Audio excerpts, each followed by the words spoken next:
So guys, जैसा कि हमने पिछले एपिसोड में देखा कि वांगशी काफी कमजोर हो चुकी थी, इसीलिए शियाओ ने उसे आराम करने के लिए शिप पर जाने को कहा और वो खुद खजाने की तलाश में जाना चाहता था। उसने बताया कि अगर बियान यू और जुआन कुन से मेरा सामना हुआ तो मैं उससे बदला जरूर लूंगा और उस फेंग जिंगटियन को भी नहीं छोड़ूंगा। वांगशी उस पर मौजूद डायमंड सील को हटा देती है। शियाओ तुरंत वहां से निकल गया। फेंग जिंगटियन ने अपनी इविल आई को एक्टिवेट किया हुआ था, जिससे वो सभी लोगों की बॉडी को चेक करके उन्हें खत्म कर रहा था। जुआन कुन को भी उस पावर से लड़ने में प्रॉब्लम हो रही थी और फेंग जिंगटियन के कुछ साथी भी 3000 स्टेट के भी कुछ लोगों को मारना चाहते थे, पर शियाओ ने उन्हें खत्म कर दिया और उसे पता चला था कि विंड कबीला शियाओ के शी स्टोन कबीले से डरता था, क्योंकि प्राचीन समय में वो काफी पावरफुल थे। इसीलिए उन्होंने शियाओ को रास्ते से साफ करने का हुक्म दिया था। ताइचू पैलेस का दरवाजा खुल चुका था, जिसमें फेंग जिंगटियन डिवाइन बिस्ट को हासिल करने की चाह में लगातार आगे बढ़ रहा था। बियान यू और जुआन कुन दोनों उसे रोकने की कोशिश कर रहे थे, पर उसकी पावर के आगे वो टिक नहीं पा रहे होते और वो उससे डिवाइन मिरेकल बिस्ट को हासिल करने ही वाला था, पर तभी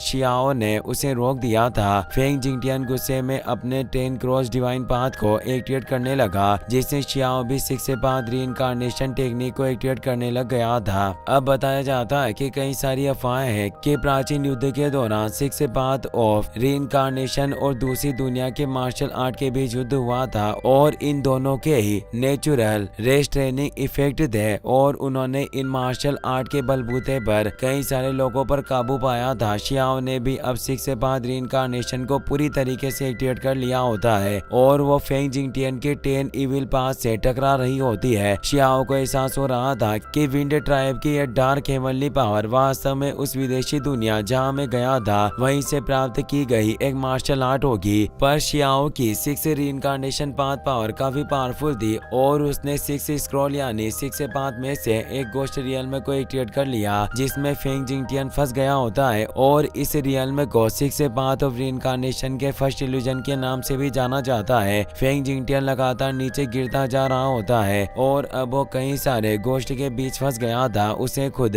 कुछ समझ नहीं आ रहा था कि आखिर हो क्या रहा है। गोस्ट की एक पूरी आर्मी उसके सामने थी और वो लगातार उस पर हमला करने के लिए आगे बढ़ रहे थे। वो खुद का बचाव करते हुए अपनी सोर्स से उन्हें काटता जा रहा था, पर ये गोस्ट खत्म होने का नाम ही नहीं ले रहे थे। फेंग जिंगटियन को लग रहा था कि वो अपनी पावर के साथ इन गोस्ट से उभर जाएगा, पर तभी जमीन के अंदर से एक जायंट गोस्ट बॉडी बाहर आने लगती है जो काफी ज्यादा विशालकाय थी। इसीलिए अब फेंग जिंगटियन अपनी पूरी स्क्रॉल पावर के साथ उन गोस्ट को रोकने लग जाता है। शियाओ ही इन गोस्ट के साथ एक जायंट चेन से फेंग जिंगटियन पर अटैक करने लगता है, जिससे एक स्कल बिखर जाता है। फेंग जिंगटियन को लग रहा था कि शियाओ के पास 2 इमोर्टल एनर्जी स्ट्रेंथ है, इसीलिए वो बोलता है कि तुम्हारे पास 2 आत्माओं के छल्ले होते हुए तुम मेरी हेल टेक्निक को कैसे तोड़ सकते हो। शियाओ कहता है कि तुम्हारी वो हेल टेक्निक सिर्फ ओरिजिनल टेक्निक की एक सतही नकली थी, इसीलिए मेरी real ghost of heavenly power के साथ इसकी तुलना कैसे की जा सकती है। और वो गोस्ट राइडर की तरह ही जाइंट फायर चेन से फेंग जिंगटियन पर वार करता है और उसके दूसरे स्कल को भी खत्म कर देता है। बियान यू शियाओ की पावर देखकर हैरान थी। वो कहती है कि इसके पास 6 से 5 ऑफ रीइंकार्नेशन है, आखिर वांगशी को ऐसे पावर वाला एक व्यक्ति कैसे मिल सकता है। फेंग जिंगटियन अब अपने डार्क फ्लावर टेक्निक को एक्टिवेट करता है। शियाओ सोचता है कि 3 फ्लावर गैदरिंग इसकी टॉप टेक्निक में से एक है, इसीलिए मेरा अकेला गोस्ट रियल्म इसका सामना नहीं कर सकता और वो 6 से 5 रीइंकार्नेशन को एक्टिवेट करके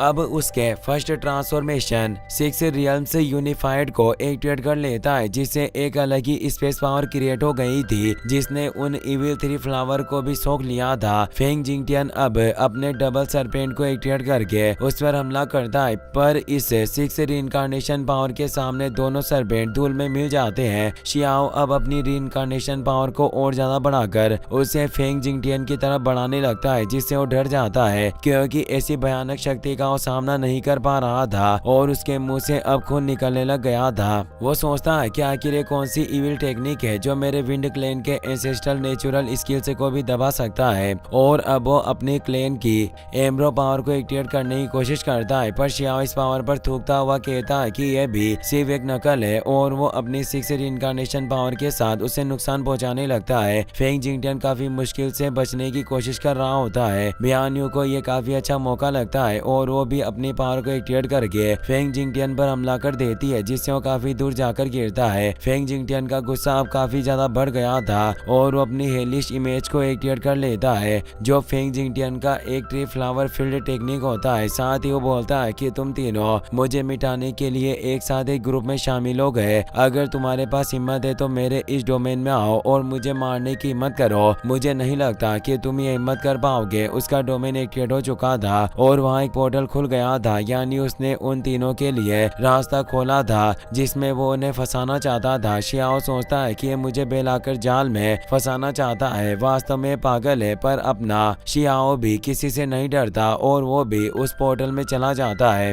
बियान यू और जुआन कुन भी उसके पीछे चले जाते हैं। वो तीनों फेंग जिंगटियन के अंडरग्राउंड टनल में आ गए होते हैं। बियान यू को कुछ नजर नहीं आ रहा था। उसे एहसास होता है कि ये डार्क एरिया उनकी दिव्य धारणा यानी डिवाइन परसेप्शन को दबा रहा है। यहाँ तक कि मेरी स्काई आई टेक्निक भी इस जगह को पूरी तरीके से डिटेक्ट नहीं कर पा रही। तभी फेंग जिंगटियन हंसते हुए उन पर अटैक करने लगता है। शियाओ को सब कुछ नजर आ रहा था, वो उस हमले को रोक देता है। फेंग जिंगटियन बोलता है कि तुम तो सिर्फ वांगशी के एक नौकर हो, क्या फिर भी तुम मुझसे अकेले लड़ने की हिम्मत करना चाहते हो? शियाओ बोलता है कि मैं कौन हूँ ये तुझे जल्दी पता चल जाएगा। जुआन कुन भी फेंग जिंगटियन पर अटैक करने के लिए आगे बढ़ रहा था, पर बियान्यू से रोक देती है कि तुम्हें इतनी जल्दी क्या है, और वो शियाओ से बोलती है कि हम सिर्फ यहाँ दर्शक के रूप में आए हैं, हम तुम्हारी पावर देखना चाहते हैं, इसीलिए तुम जाओ और अपनी पावर को आजमाओ। शियाओ फेंग जिंगटियन पर तेजी से अटैक करने जाता है, पर वो एक प्रेत आत्माओं से भरा हुआ ट्रैप था जिसमें वो फंस जाता है और वो आत्माएं उसे जकड़ने लगती है। फेंग जिंगटियन खुश हो रहा था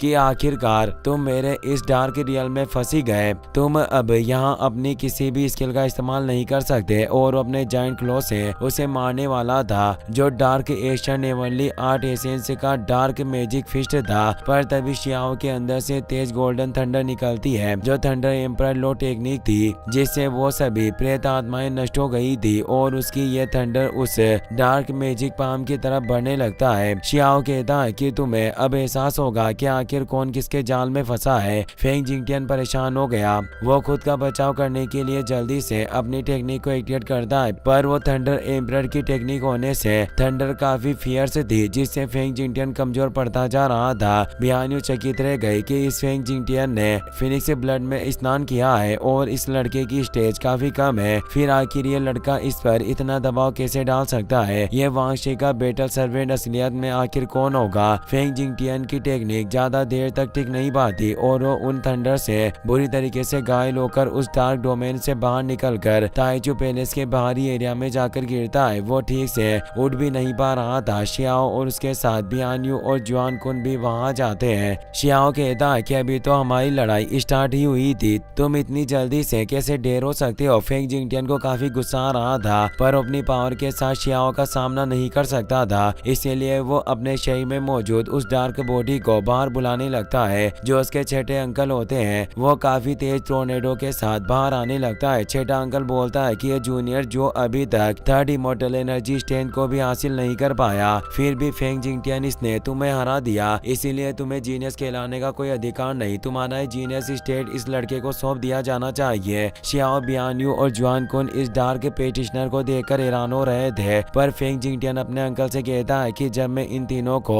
फ्रूट के तौर पर खाऊंगा तब मेरी पावर काफी बढ़ जाएगी, फिर मैं एकेडमी का सबसे टैलेंटेड पर्सन बन जाऊंगा, फिर मेरे साथ कॉम्पीट करने की हिम्मत कोई नहीं कर पाएगा। पर सिक्स अंकल, जिनका नाम फेंग जाओ होता है, वो बोलता है कि तुम सिर्फ बकवास कर रहे हो, क्योंकि दूसरे के बलबूते पर पावर को नहीं बढ़ाया जा सकता, और बचपन में ही उन्होंने सबक सीखा था। अब हमें उनके बचपन का सीन दिखाया जाता है। फेंग जाओ विंड ट्राइब का सिक्स सन था, पर यंग होने के बावजूद भी उनकी काबिलियत काफी औसत दर्जे की थी, बिल्कुल एक सैनिक की तरह। इसीलिए वो अपने भाइयों और एल्डर के बीच सिर्फ मजाक बनकर रह गया था। वो हमेशा उनकी हंसी का शिकार हो जाता और छिपकर रहना पसंद करता था। पर फिर एवनली रियल में टेक्निक के साथ उसका पुनर्जन्म हुआ। ये वो दिन था जब उसने खुद को पूरी तरीके से बदल दिया, जैसे वो एक कोकुन से बाहर निकला हो, और उसने अपने टैलेंट के साथ सभी को झुका कर रख दिया। उसके लेवल का विंड कबीले में कोई पेटिशनर नहीं था। उसने उन सभी लोगों को सजा दी जो उसका मजाक उड़ाते थे, और वो विंड क्लेन चेन की एक ब्लेड की तरह बन गया